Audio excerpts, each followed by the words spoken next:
Hey guys, Gameboy3800 here once again, and I am going to give you Project Puny Build Guide, or like Build Part 1. So here's what I have so far. I have an ASRock Z170M ITX AC board, Core i5 6600K, and the Cooler Master Hyper T4. And then also in the box came a granola bar. Inexplicably. Not entirely sure why, but I shall eat it later. We are here not for food, we are here to build this. So, let us begin without any further ado. So, motherboard box comes out first. In here we have an ASRock DVD with a case badge. Hooray, I love stickers. We have the I/O shield, the wireless AC antenna, and then antenna extenders if you are into that kind of thing. A little antenna stand, it looks like. I'll have to find out what that is. More antennas. The wireless AC card right there, and some SATA data cables. Looks like we have one 90 and one flat cable, and then we have a super big manual. Anything of interest in it? Nope. So put that aside. Now we have the tiny motherboard itself. Let's have everything go on top of the motherboard tray or box. I will be plugging in the Wi-Fi cables, so I shall leave those out as they are. Because until I get a case, this is going to be on a motherboard box for testing. But here it is. It's a tiny little thing, ITX, standard form factor. And I'm sorry for crinkling in advance.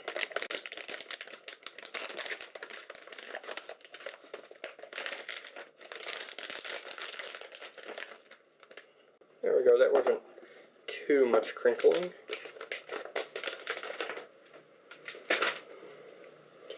And here we have the tiny thing itself. I can fit it in one hand. So I have the CPU socket here, we have the wireless AC socket there, PCIe Express 16, and some audio, and then some other front panel ports like dual gigabit LAN, lots of USB 3, and HDMI and DisplayPort. Not DisplayPort. Actually, yeah, DisplayPort is there. Haha. And DVI. No VGA seen here. And then there's some legacy stuff on the far side there. As far as I can tell, there are only two fan headers on this. And one is for the CPU, and the other is for a channel 2 fan. So like one CPU and one whatever else fan.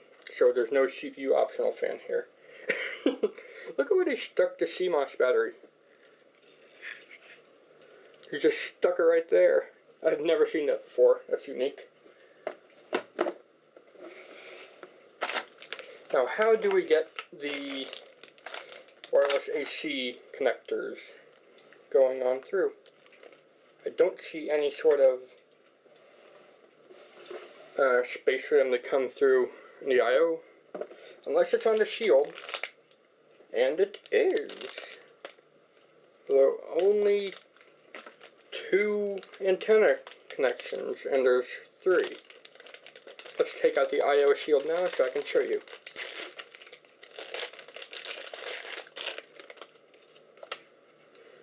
So yeah, you see, there's only two spaces there for the wireless antennas to come through. And again, there's one here, well, two going there. So I guess it's not too bad. Like, it's making sense what it's doing. But what is this tiny piece? Just a little piece to help hold in the machine. From what I can gather, that's exactly what it is. So I will need a small screwdriver for this. A small, one that takes up, that's longer and wider than the whole ITX board itself. So yeah, let's get rid of some of the stuff here. And save it for when we get the system up and built. Make sure not to lose anything, or at least not yet. Because it's guaranteed that I'll lose at least one thing. Because now we're going to take a look at the Intel Core i5-6600K. And I was going to open it up, but I have lost my blade. No. What can I open it with?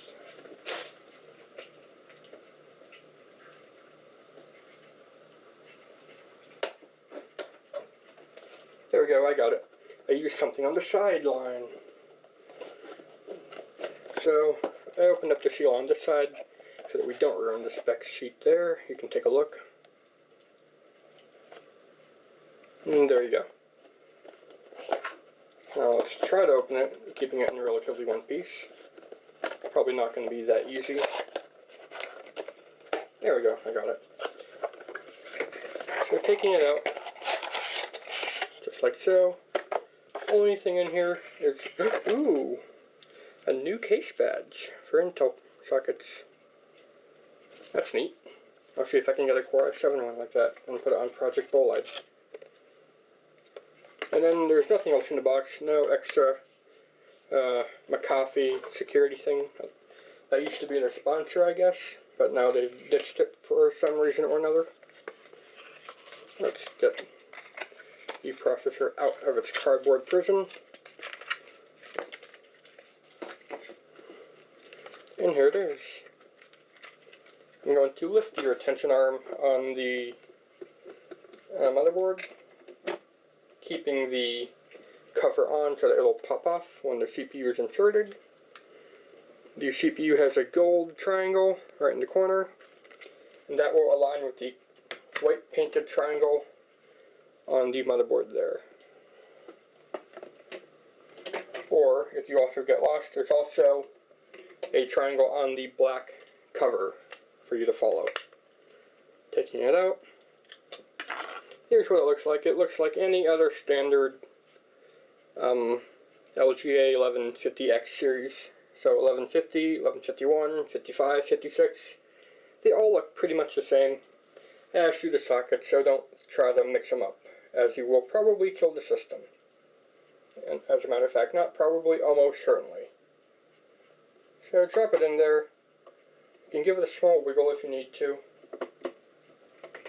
Make sure it's in place. Down goes your retention arm. And there we go. The cover pops right off. You can toss it away if you want, or save it if you need to. And now it's installed. And as it's 1150 series, it has some holes so that you can fit the cooler on it. I'm going to install the cooler now so that I can get straight to testing this little machine.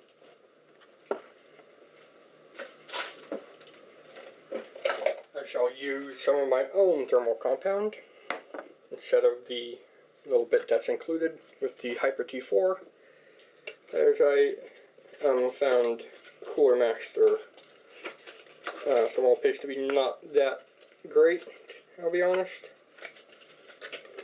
But yeah, I'm going to put the the CPU stuff back inside its box if I can.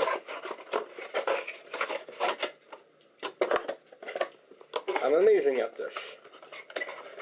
Trust me. I've only done this once other times.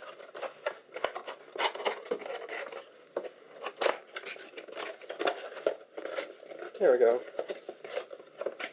Give this to my brother as he is in love with tech boxes, but not the actual tech. I don't get it.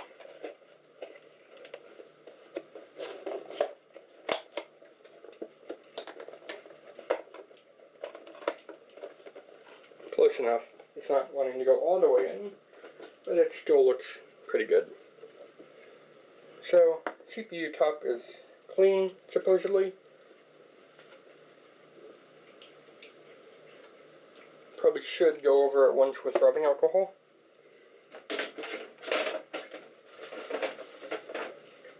Rubbing alcohol acquired. And now, just need some toilet paper that's not in here. I shall be back.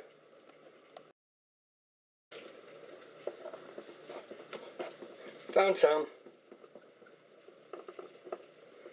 Alright. It's a brand new piece of hardware, so it's not going to be dirty, but I want to be sure it's clean and good to have the cooler thrown onto it. Now, once again, I'm not sure if I will be using this cooler permanently, or if I will swap it out for a liquid cooler. But it should be good for testing nonetheless.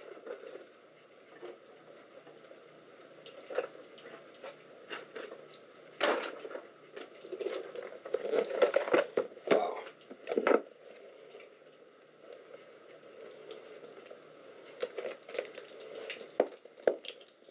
Okay, I have ripped off the protective sticker, and now I shall open it without issue, as seen here. There we go. Inside we get some heatsink. Actually, it's all assembled for you right here. Wow. And you get a small box full of mounting hardware.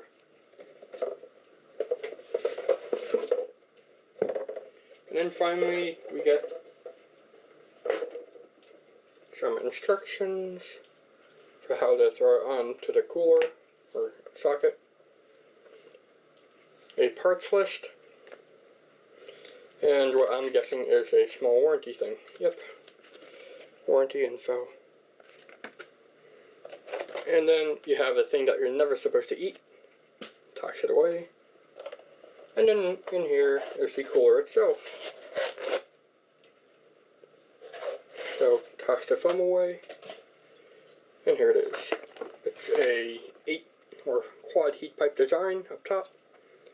And it's not too tall. It's got a 120mm fan that kind of extends a little bit above and below. So it's, along with cooling the processor, it should also help cool some of the VRMs around the processor. Now inside, what will we find?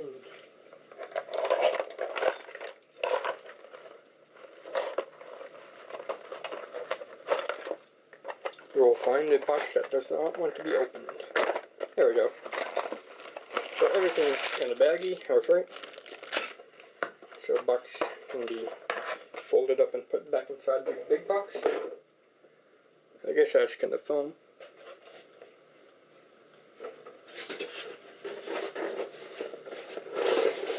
And now this box is ready to be given to my brother. As always. So warranty instructions, I'll keep those out.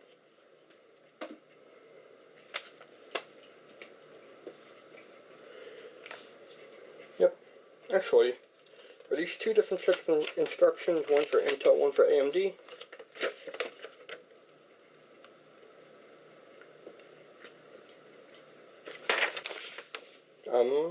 It looks like it almost. Or at least one's a much bigger version of the same one. Yeah, much bigger version of the exact same one. So much fun. He lied. So I shall keep the small version out, as it'll be simpler to follow. And now, what do we have in here? We have some extra screws for 2011 series sockets. We're not going to be using those at all. A very small thing of thermal compound in here. Throw that in the box. And I actually just found my Arctic Silver 5, so I shall use that in place of the unbranded giant tube I showed you before. And we have two sets sets of different mounting hardware, a backplate, some extra clips to put another 120mm fan on it if you so desire, a retention clip for AMD style, or like AM2, AM3 style CPU sockets for the AMD chips.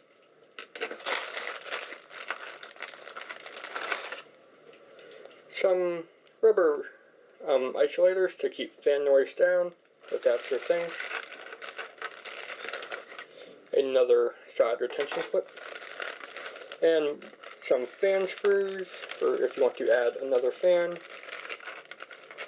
And finally, other mounting screws.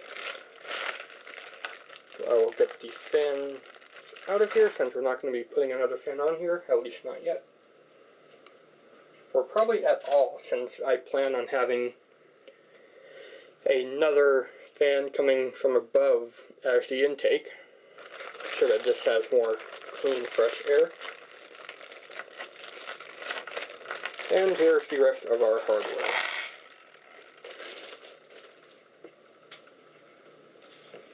So now the back plate's going to go on no matter what, so let's throw that there. Which socket is it set for? Default, it is set for the 775 series. This has 3 settings on each little clip, so you can easily adjust to the size you need. So here we go. You can see all the extra settings. 1, 2, 3. So let's put it there. And let's see if that's the right size. It doesn't give me any examples right away. However, that is the right one, as it fit perfectly. You can leave it here, as that's pretty much all you're going to need to do. Now, what do we need to do for the main bottom that has all the heat pipes and everything?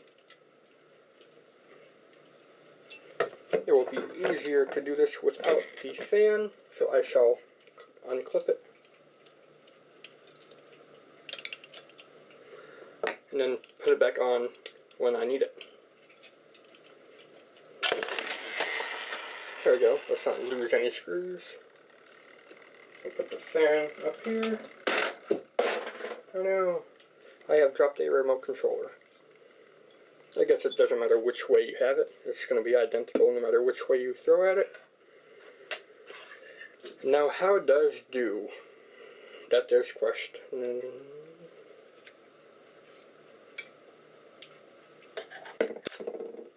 Instructions. You are my savior today.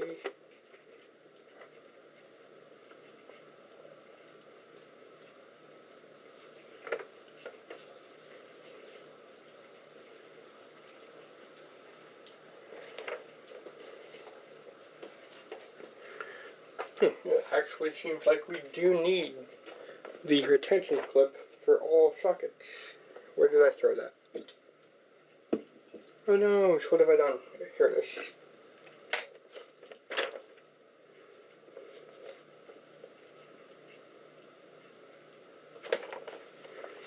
Okay.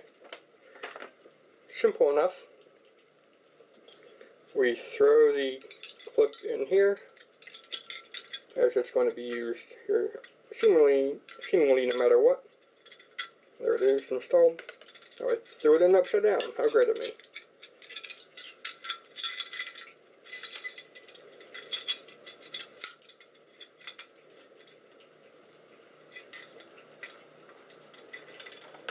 There we go. And then the clips on the side of these, right there, get put into the side clips of this. And that's how it holds it all together.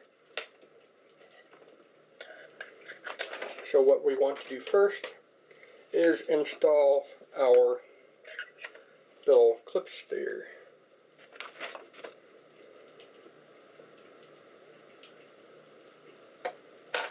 Yep.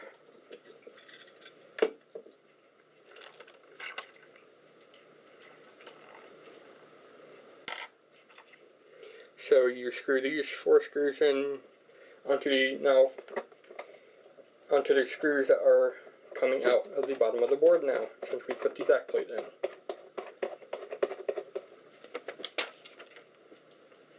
You don't need any screwdriver for this part, it's all toolless. Looks like you don't need any screwdriver at all, it's all toolless. That's actually a really good design right there.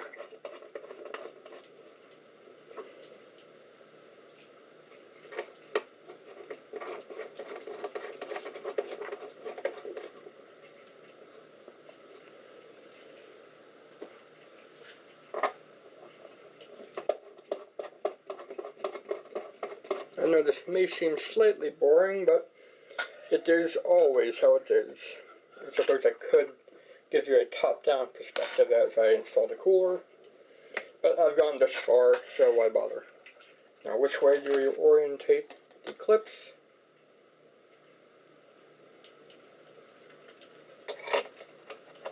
Bottom side down.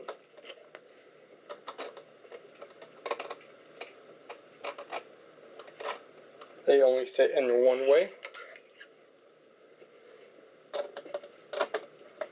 So if you try to mix and match the sockets, then you shall forever be saddened.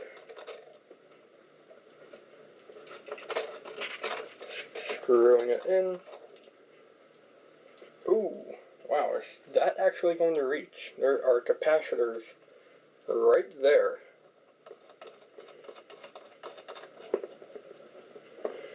I don't want to damage anything before I even start doing any testing. Oh yeah, speaking of testing, this has a 20-pin connector for the motherboard and a 4-pin connector for the CPU, so no extra power being given. I don't believe you can overclock on this really at all. I shall try though. That won't stop me from trying.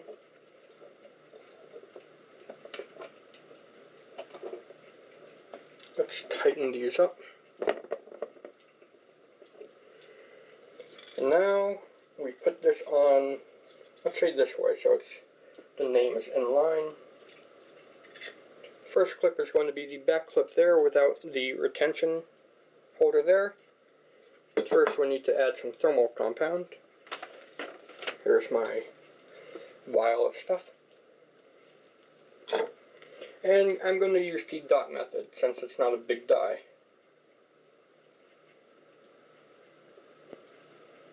Probably used a bit much, but it's not too bad to use too much. It's really bad to use too little. So let's see if this actually fits. It should.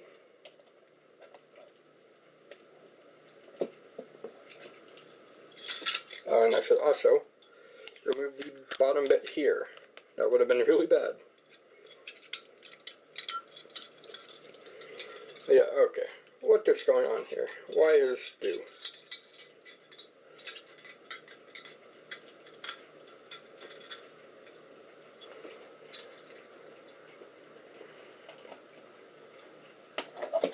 There we go, I've gotten it.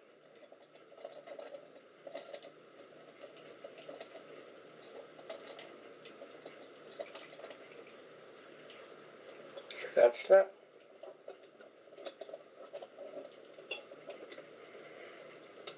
And now, try to get it to clip into the bottom.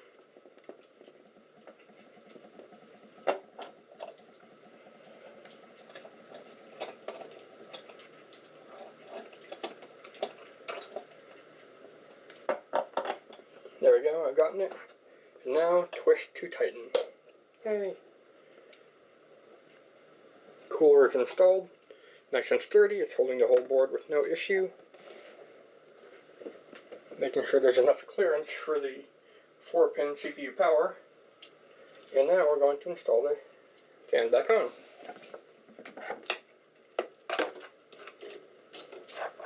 And ooh, wow.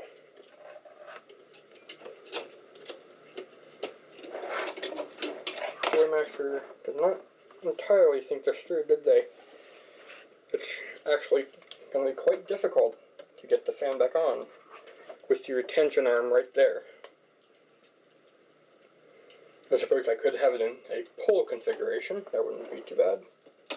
But, yeah, maybe it should have been turned around the other way. It's not too late to do that. That is what I will do. I'm doing all this live, so you see the same pain I go through when I build a computer.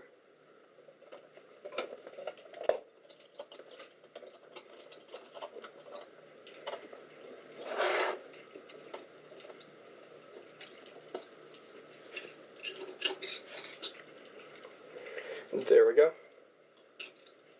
I'm going to not take off the heatsink itself, I'm just going to swap the placement of the retention arm. Make it a little bit easier on myself. I hope.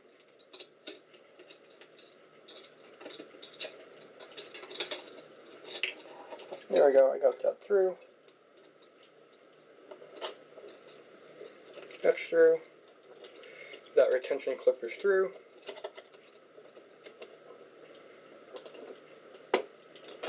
And so is that one. Oh no, no, it came undone. Okay. Now it's good, being held down.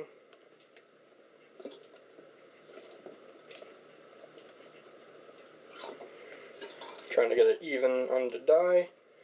And now we're good. Now, we should hopefully be able to do it without issue of getting the fan in place. It's not without issue, it's with less issue. There we go. It spins. And now, which one is CPU power? One of these fans are CPU power. Turn fan 1, there's the one here. Turn fan 2 is the one to the right of it.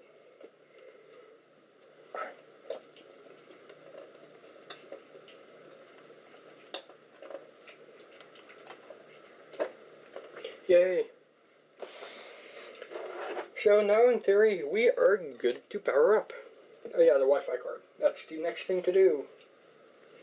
I/O shield, come here. I am going to install the I/O right now so that I have a place to put the Wi-Fi cables. I'm taking out the little bits here so that I can immediately install it.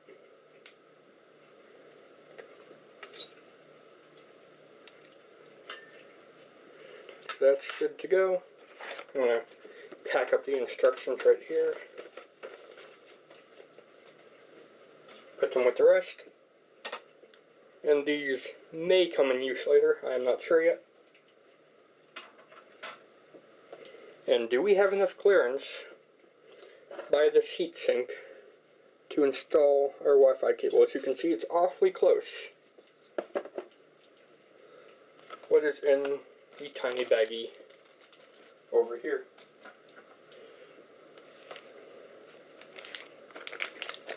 So data cables. Oh no, I believe that's the one I needed, so I shall retrieve it.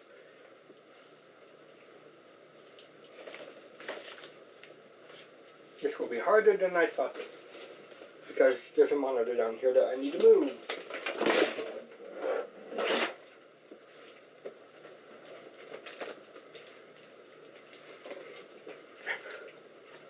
That wasn't easy for me because I hurt my knee, so getting back up was not fun. But I have retrieved it with relative ease. So these are for later. We need to take out these little holders and I assume install them onto the Wi-Fi card.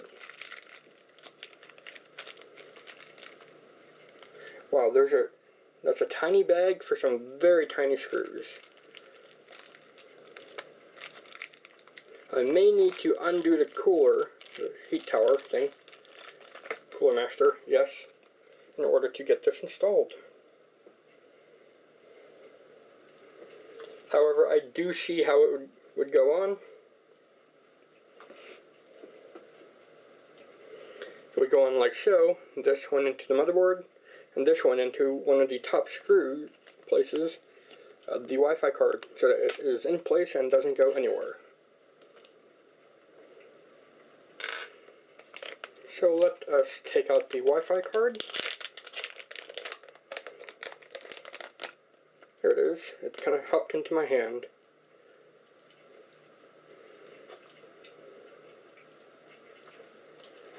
So there are two screws in here. They both look like they would be for the exact same thing. So let's see if I can get it open. I'm pretty certain I would need to get a smaller screwdriver. So before I waste 100 hours doing that, let me go get one right now. Okay, I found a small screwdriver. So first things first, I'm going to make sure it's got the clearance to even be installed. And it does, without issue. As you can see, not very much room between the tower and the Wi-Fi card. Now, I'm going to make sure the screwdriver is actually small enough and test them. There we go. A tiny Ziploc bag. Attention to detail. Even some $50 cases don't have resealable bags. Be very careful not to lose those. And it does work. Okay. So it goes in just like I said. Be a little bit difficult because of the CPU tower, but I don't see too many issues. There we go.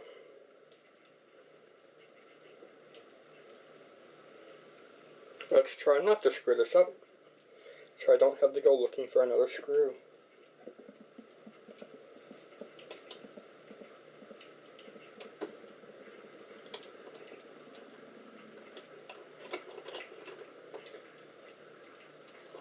That's not wanting to go in too easily, but since we know the card can fit underneath it now, let's actually screw it in from the outside so that we don't give ourselves a migraine trying to screw in a bloody screw.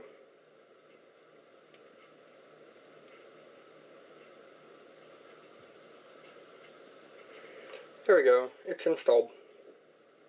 So now we just have the bottom one there to screw into the motherboard, and we should be good to go.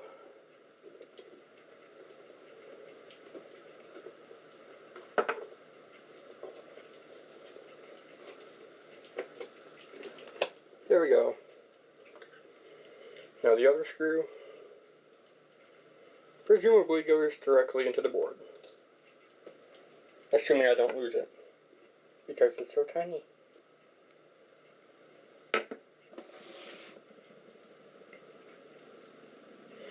The Wi-Fi cables will be somewhat difficult to route. It's not very magnetic, the small screwdriver I have here. But it's the only screwdriver I can use because it's small enough and it's in this room. I could search for an even smaller one that's possibly magnetic, but that wouldn't be very easy. What would be easier though is to remove the fan once again. I don't want to scratch the heat fins as that will reduce performance. So let's try to get the fan off with ease and not hurt anyone. And that anyone being myself.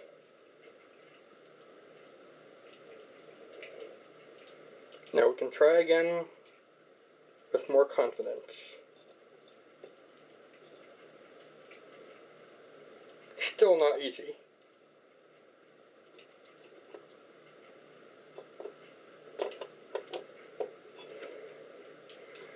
There we go, it's in. Now with the Wi-Fi card secure, I'll throw the fan back on, and we can finally install the Wi-Fi and I/O shield. Oh, how is this fan going to do when I put memory in? I'm going to have to find some low profile DIMMs.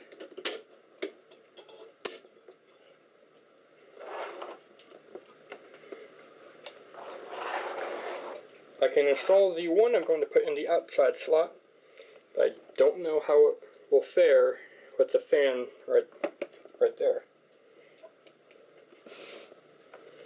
So that's the Wi-Fi card. Let's install the I/O shield.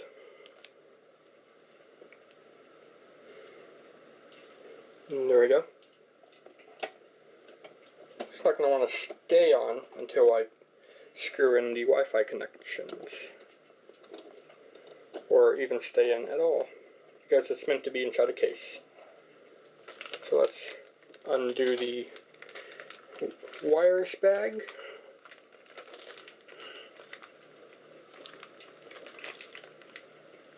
Wow. Scissors, where are you?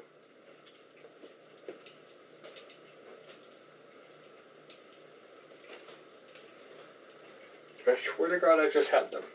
Oh yeah, they fell behind the TV. That's great. I'm not going to reach around and get them, because I think I can just rip this open with a screwdriver. Yeah, I can.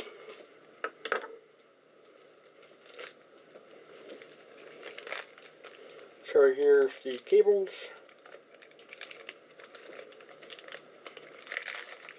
They gave us an extra antenna. Oh no, there goes the shield. I cut that.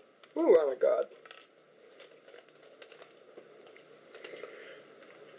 Alright, so these are being covered and they hold the white ends. And yes, they do fit. For a second I was worried.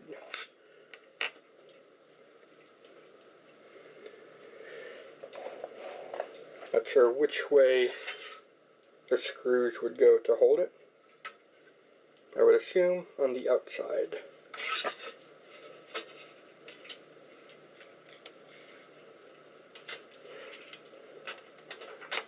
So,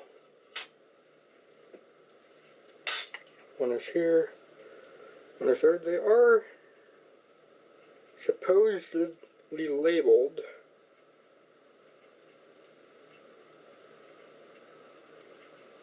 Because it has a little triangle on here, a black triangle pointing to one of them. But I don't know which one it would go to. I presume they are identical. And this is just a wireless AC card for a laptop, as is actually a common occurrence in desktops. So, Wi-Fi cables come through, I'll screw in one at a time, make it slightly easier on myself.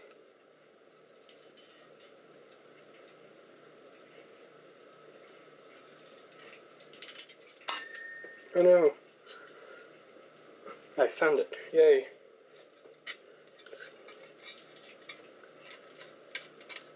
There we go, it started. So now screw it in. Try not to end all of humanity. As far as I'm aware, that's happened 4 other times when someone was building a computer, and it didn't turn out too good. Dog is bark.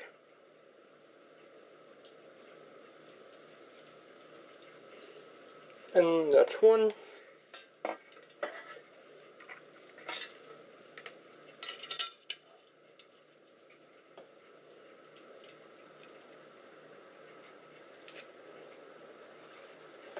Not going to be as easy getting the second one in with the first one being right next to it, but I shall try my oh so very best to not lose the screws.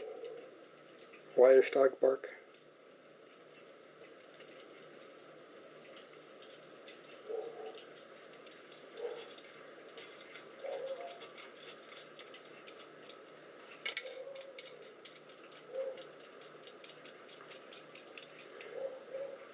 There we go. I have screwed it in almost all the way now.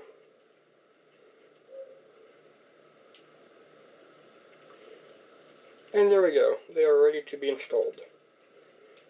Now use 2 of the 3 included antennas. Not sure why they include 3, but they do. And I will screw them in later. How am I going to route these wires? I don't want them to touch the hot heatsink. So unrelease the mounting hardware. There you go.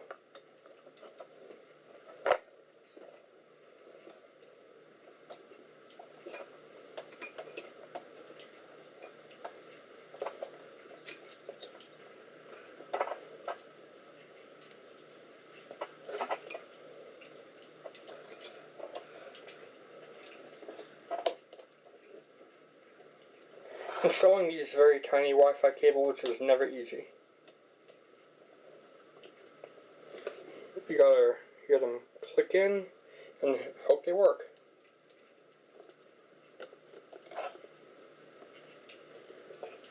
I think that one's in. No, it doesn't install right out. I.O. shield come up here so it's not putting so much strain on the wires.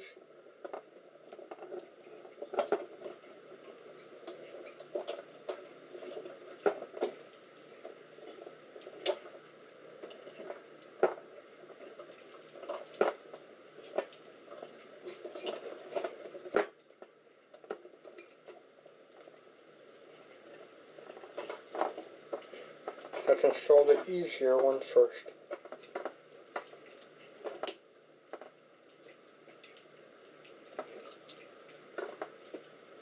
Probably should have installed these wires before putting it on the motherboard.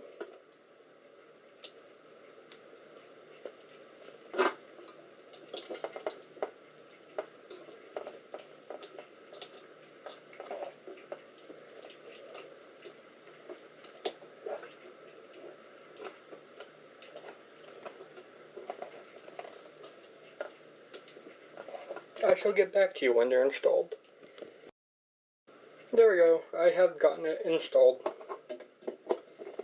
Now, route them beneath the mounting hardware so they don't get too close to the hot heatsink.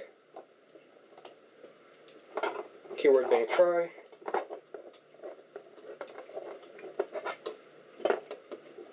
I shall see if I can zip tie them there, but until then, that's about as good as we can get without putting it into a case, even so they still kind of fall down.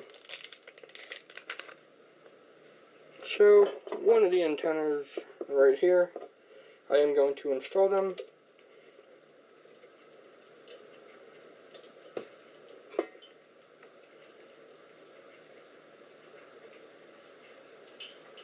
That seems to be as far as they go in. But why are there three of them?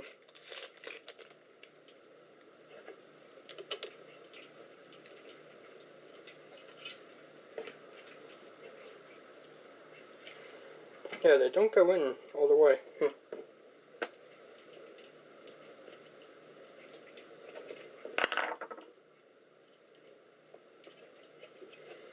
That's going to be as good as I can get. So, what is the next step? Well, get a case, power supply. I do have a power supply, but it's not good for the case. It's very big, long cables, it won't work. Let's get some of this trash out of here. And yeah, that's about it. Now this is the end of part 1. If you enjoyed, then please remember to like, favorite, comment, and of course subscribe. Thanks, Game Boy out. See you next time. To answer my question about before with the memory module, well, here it is. Just enough clearance. And I can still put one more in front of it without issue. So, there you go.